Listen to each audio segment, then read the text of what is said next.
ओम शांति। आज है 8 जून, शिव बाबा की साकार मुरली। आज मीठे बाबा कहते हैं, मीठे बच्चे, याद से विकर्म विनाश होते हैं, ट्रांस से नहीं। ट्रांस तो पाई पैसे का खेल है, इसीलिए ट्रांस में जाने की आश नहीं रखो। प्रश्न, माया के भिन्न भिन्न रूपों से बचने के लिए बाप सब बच्चों को कौन सी सावधानी देते हैं? बाबा कहते, मीठे बच्चे, ट्रांस की आश मत रखो। ज्ञान योग में ट्रांस का कोई कनेक्शन नहीं, मुख्य है पढ़ाई। कोई ट्रांस में जाकर कहते हैं, हमारे में मम्मा आई, बाबा आया। ये सब सूक्ष्म माया के संकल्प हैं, इनसे सावधान रहना है। माया कई बच्चों में प्रवेश कर उल्टा कार्य करा देती है, इसीलिए ट्रांस की आश नहीं रखनी। ओम शांति। मीठे मीठे रूहानी बच्चे ये तो समझ गए कि एक तरफ है भक्ति, दूसरी तरफ है ज्ञान। भक्ति तो अता है और सिखाने वाले अनेक, शास्त्र भी सिखाते हैं, मनुष्य भी सिखाते हैं। यहाँ ना कोई शास्त्र है ना मनुष्य है, यहाँ सिखाने वाला एक ही रूहानी बाप है जो आत्माओं को समझाते हैं। आत्मा ही धारण करती है परम पिता परमात्मा में सारा ज्ञान है। 84 के चक्र का उनमें नॉलेज है, इसीलिए उनको स्वदर्शन चक्रधारी कह सकते हैं। हम बच्चों को भी वह स्वदर्शन चक्रधारी बना रहे हैं। बाबा भी ब्रह्मा के तन में है, इसीलिए उनको ब्राह्मण भी कहा जा सकता है। हम भी उनके बच्चे ब्राह्मण सो देवता बनते हैं। अब वह बैठ याद की यात्रा सिखलाते हैं। इसमें हठ योग आदि की कोई बात नहीं। वह लोग हठ योग से ट्रांस आदि में जाते हैं, ये कोई बड़ाई नहीं है। ट्रांस की बड़ाई कुछ भी नहीं। ट्रांस तो एक पाई पैसे का खेल है। तुम्हें ऐसे कभी किसी को नहीं कहना कि हम ट्रांस में जाते हैं, क्योंकि आजकल विलायत आदि में जहाँ तहाँ ढेर के ढेर ट्रांस में जाते हैं। ट्रांस में जाने से ना उनको कोई फायदा ना तुमको कोई फायदा। बाबा ने समझ दी, ट्रांस में ना तो याद की यात्रा है न ज्ञान। ध्यान अथवा ट्रांस वाला कभी कुछ भी ज्ञान नहीं सुनेगा, न कोई पाप भस्म होंगे। ट्रांस का महत्व कुछ भी नहीं। बच्चे योग लगाते हैं, उनको कोई ट्रांस नहीं कहा जाता। याद से विकर्म विनाश होंगे, ट्रांस में विकर्म विनाश नहीं होंगे। बाबा सावधान करते हैं कि बच्चे, ट्रांस का शौक मत रखो। तुम जानते हो, इन सन्यासी आदि को ज्ञान तब मिलता है जबकि विनाश का समय होता है। सन्यासी को आदि को ज्ञान तब मिलता है जब विनाश का समय होता है। तो अभी तो सभी सन्यासियों को ज्ञान मिल चुका है। भल तुम्हें ऐसे निमंत्रण देते रहो उन्हें, लेकिन यह ज्ञान उनके कलश में जल्दी नहीं आएगा। जब विनाश सामने देखेंगे तब आएंगे, समझेंगे अब तो मौत आया कि आया। जब नज़दीक देखेंगे तब मानेंगे, उन्हों का पार्ट ही अंत में है। तुम कहते हो अब विनाश आया कि आया, मौत आना है। वह समझते हैं इन्हों के यह गपोड़े हैं। तुम्हारा झाड़ धीरे धीरे बढ़ता है। सन्यासियों को सिर्फ कहना है कि बाप को याद करो। यह भी बाप ने समझाया। तुमको आंखें बंद नहीं करनी। आंखें बंद होंगी तो बाप को कैसे देखोगे? हम आत्मा हैं, परम पिता परमात्मा के सामने बैठे हैं। वह देखने में नहीं आता, लेकिन यह ज्ञान बुद्धि में है। तुम बच्चे समझते हो परम पिता परमात्मा हमको पढ़ा रहे हैं इस शरीर के आधार से। ध्यान आदि की कोई बात ही नहीं। ध्यान में जाना कोई बड़ी बात नहीं। ये भोग आदि की ड्रामा में सब नूंद है। सर्वेंट बन। बाबा कहते, जैसे सर्वेंट लोग बड़े आदमी को खिलाते हैं, तुम भी सर्वेंट हो। देवताओं को भोग लगाने जाते हो, वह है फरिश्ते। वहाँ मम्मा बाबा को देखते हैं। वह संपूर्ण मूर्ति भी अहम ऑब्जेक्ट है। उनको ऐसा फरिश्ता किसने बनाया? बाबा कहते, बाकी ध्यान में जाना तो कोई बड़ी बात नहीं है। जैसे यहाँ शिव बाबा तुमको पढ़ाते हैं, वैसे वहाँ भी शिव बाबा इन द्वारा कुछ समझाएंगे। सूक्ष्म वतन में क्या होता है ये सिर्फ जानना होता है। बाकी ट्रांस आदि को कुछ भी महत्व नहीं देना। आज बाबा ने पूरी मुरली ट्रांस के ऊपर चलाई है। कोई को ट्रांस दिखलाना यह भी बचपन है। बाबा सबको सावधान करते हैं, ट्रांस में मत जाओ, इसमें भी कई बार माया प्रवेश हो जाती है। ये पढ़ाई है, कल्प कल्प बाप आकर तुमको पढ़ाते हैं। अभी है संगम युग, तुमको ट्रांसफर होना है ड्रामा प्लान अनुसार। तुम पाठ बजा रहे हो, पाठ की महिमा है। बाप आकर पढ़ाते हैं ड्रामा अनुसार। तुमको बाप से एक बार पढ़कर मनुष्य से देवता जरूर बनना है। इसमें बच्चों को तो खुशी होती है, हम बाप को भी और रचना के आदि मध्य अंत को भी जान गए हैं। बाप की शिक्षा पाकर बहुत हर्षित होना चाहिए। तुम पढ़ते ही हो नई दुनिया के लिए, वह है ही देवताओं का राज्य। तो जरूर पुरुषोत्तम संगम युग पर पढ़ना होता है। तुम इस दुख से छूट सुख में जाते हो। यहाँ तमो प्रधान होने के कारण तुम बीमार आदि होते हो। यह सब रोग मिट जाने हैं। मुख्य है पढ़ाई, इनसे ट्रांस आदि का कनेक्शन नहीं है। ये बड़ी बात नहीं। बहुत जगह ऐसे ध्यान में चले जाते हैं, फिर कहते हैं मम्मा आई बाबा आया। बाप कहते ये कुछ भी नहीं है। बाप तो एक ही बात समझाते हैं, तुम जो आधा कल्प देह अभिमानी बन पड़े हो, अब देही अभिमानी बन बाप को याद करो तो विकर्म विनाश होंगे। इसको याद की यात्रा कहा जाता है। योग कहने से यात्रा नहीं सिद्ध होती। तुम आत्माओं को यहाँ से जाना है, तमो प्रधान से सतो प्रधान बनना है। तुम अभी यात्रा कर रहे हो। उन्हों का जो योग है उसमें यात्रा की बात नहीं। हठयोगी तो ढेर है, वह है हठयोग। ये है बाप को याद करना। बाप कहते मीठे मीठे बच्चों, अपने को आत्मा समझो, ऐसे और कोई कभी नहीं समझाएंगे। ये तो है पढ़ाई। बाप का बच्चा बना, फिर बाप से पढ़ना और पढ़ाना। बाबा कहते तुम म्यूजियम खोलो, आपे ही तुम्हारे पास आएंगे। बुलाने की तकलीफ नहीं होगी। कहेंगे ये ज्ञान तो बड़ा अच्छा है, कभी सुना नहीं। इसमें तो करेक्टर सुधरते हैं। मुख्य है ही पवित्रता, जिस पर ही हंगामे आदि होते हैं, बहुत फेल भी होते हैं।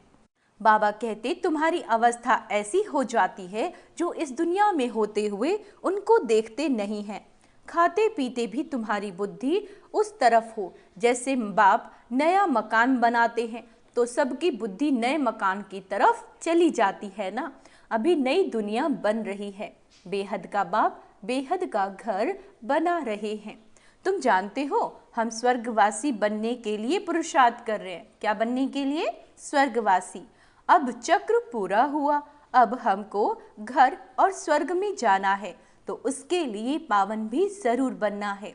याद की यात्रा से पावन बनना है।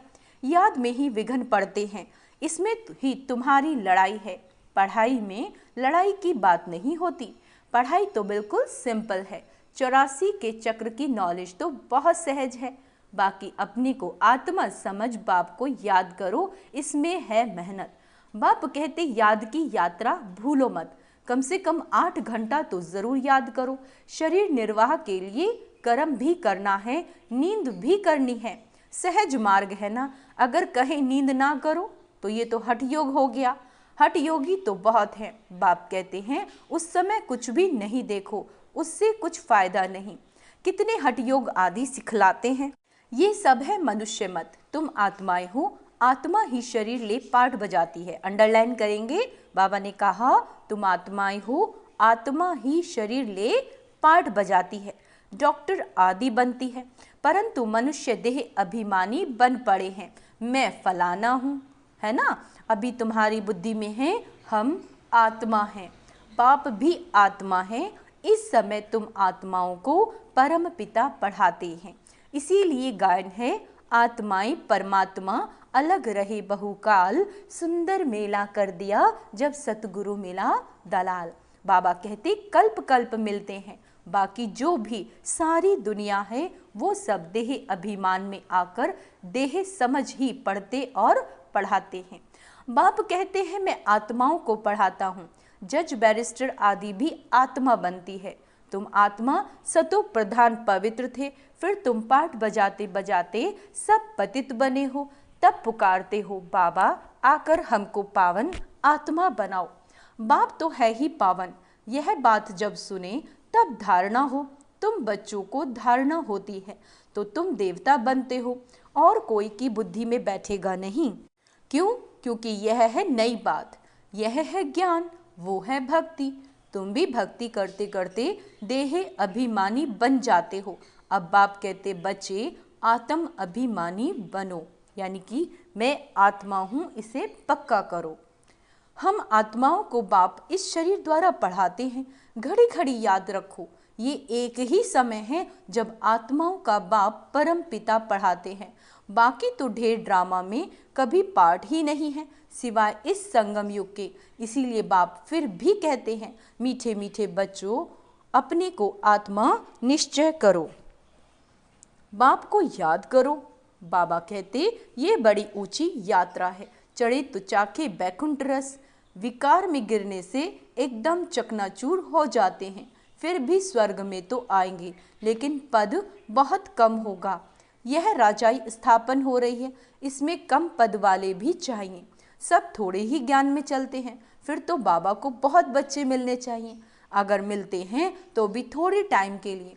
तुम माताओं को बाबा कहते कि बहुत महिमा है, वंदे मातरम भी गाया जाता है। जगत अम्बा का कितना भारी मेला लगता है, क्योंकि बहुत सर्विस की है।